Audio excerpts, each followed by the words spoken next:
सर्व उपासक उपासिका बंधू आणि भगिनी सर्वांना सप्रेम जय भीम। बंधूंनो, आपण कालच्या भागामध्ये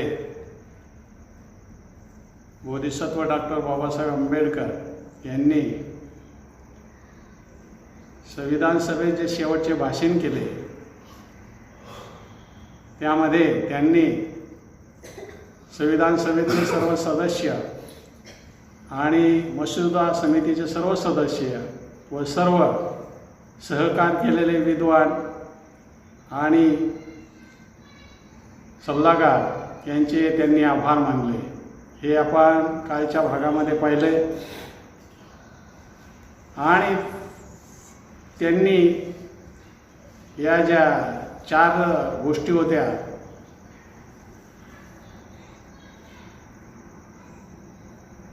त्यांनी प्रथम त्यांच्या सहकार्यांचे आभार मानले, त्यानंतर टीकाकारांना उत्तर दिलं आणि त्यानंतर केंद्राला अधिक अधिकार दिले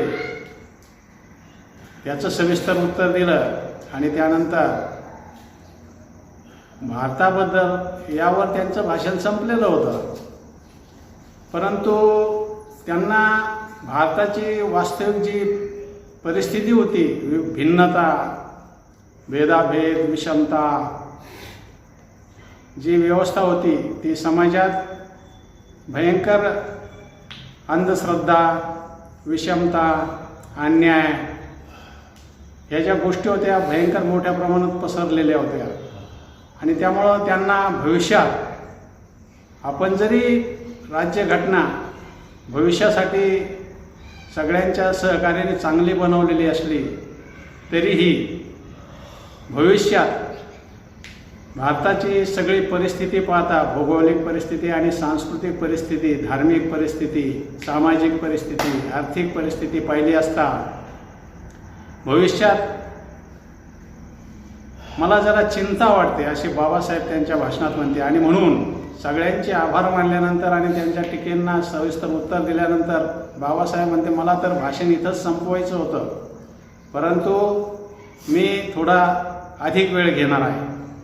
परंतु बाबासाहेबांनी संविधान सभेचे आभार मानणे आणि त्यांना उत्तर आलेल्या टीकेंना, प्रश्नांना, शंकांना उत्तर जेवढा वेळ घेतला, उत्तर देण्यासाठी जेवढा वेळ घेतला त्याच्या एवढाच वेळ त्यांनी भारतावर चिंता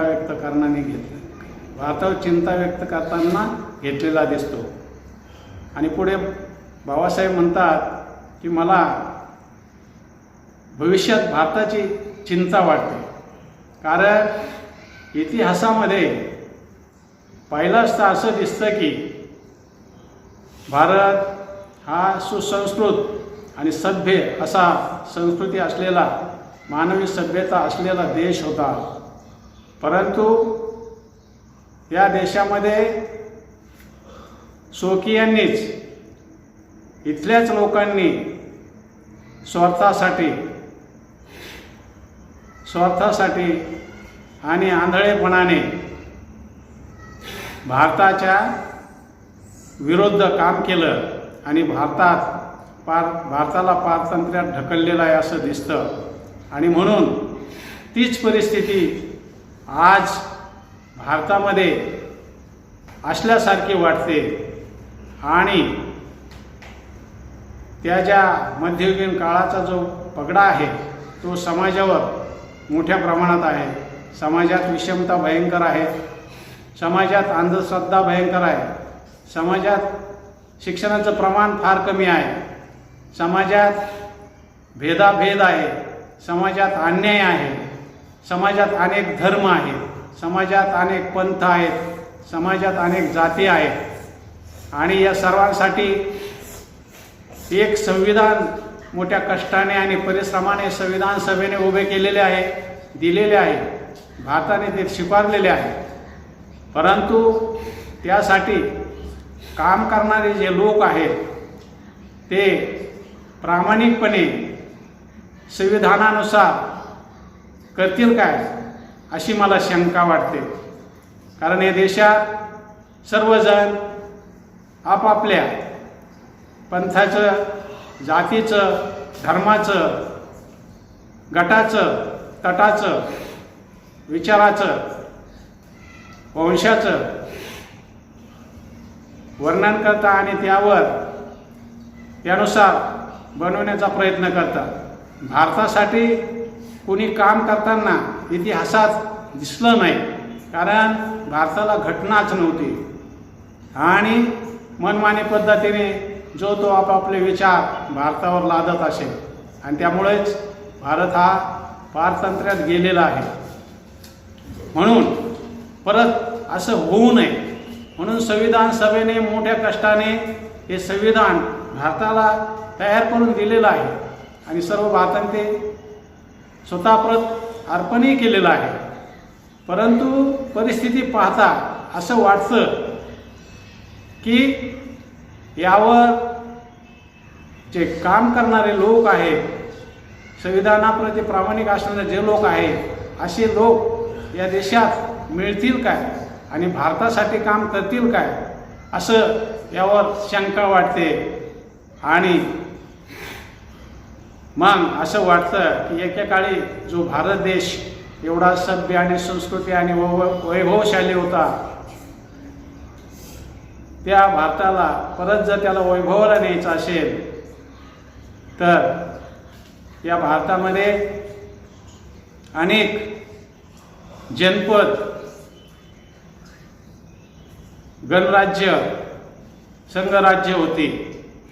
त्या संघराज्यामध्ये, त्या गणराज्यामध्ये, त्या जनपदामध्ये सर्व लोकशाहीचे आणि लोकतंत्राचे जे नियम होते तेच परत आपण संविधानामार्फत स्वीकारलेले आहेत आणि म्हणून आपणच आपल्या संस्कृती परत आपण स्वीकारलेली आहे। त्यासाठी इथून पुढे भारतीय लोकांनी लोकतंत्रासाठी, समाजवादासाठी, लोकशाहीसाठी काम करावे। जर त्यांनी संविधान समजावून घेतलं नाही, विज्ञान समजून घेतलं नाही, शिक्षण समजून घेतलं नाही तर तो माणूस अंधश्रद्धाळू, अशिक्षित राहील आणि परत तो त्याच्या जी जुनी वहिवाट आहे, पारंपरिक पद्धत आहे तीच अवलंब करून भारताला परत तो जुन्या वळणावर नेण्याची शक्यता आहे। आणि म्हणून ते टाळण्यासाठी प्रत्येक भारतीयांना जे जे संविधानाने अधिकार दिलेले आहेत, शिक्षणाचा अधिकार असेल, स्वातंत्र्याचा अधिकार असेल, स्वतंत्र्याचा अधिकार असेल, लिहिण्याचा अधिकार असेल, त्यांना संपत्ती बाळगण्याचा अधिकार असेल, हे सर्व अधिकार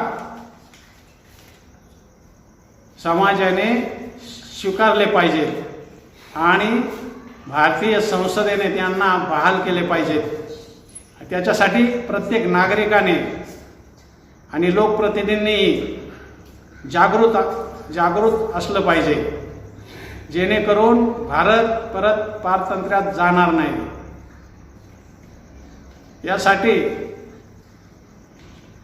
आपण सर्वांनी संविधानावर काम करावे आणि संविधानानुसार